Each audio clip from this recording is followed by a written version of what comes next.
बघा मित्रांनो, आपल्यासमोर एक गणिताचं उदाहरण आहे जे की रायगड जिल्हा पोलीस भरती 2026ला विचारण्यात आलेलं होतं.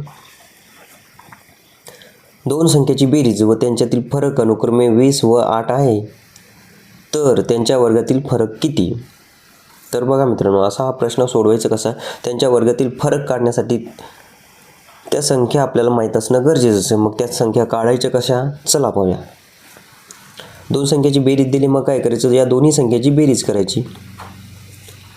20 अधिक 8 बरोबर होतं 28 आणि याची करायची अर्धी. 28चे अर्धे होतात 14, म्हणजे हे काय झाली आपली पहिली संख्या. आता दुसरी संख्या बघा, त्यांच्यातील फरक दिला आहे आपल्याला, म्हणून काय करायचं? 20 वजा 8 करायचं.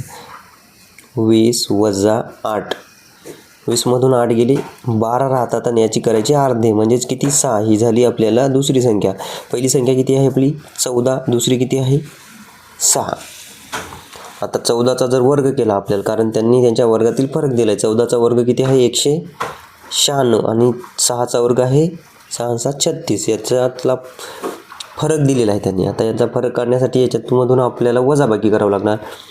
6मधून 6 गेले 0, 9मधून 3 गेले राहिले 6 आणि 1 शिल्लक, म्हणजे यांच्यातला फरक किती आहे? 160. म्हणजेच आपलं उत्तर किती आहे? पर्याय क्रमांक 3 160.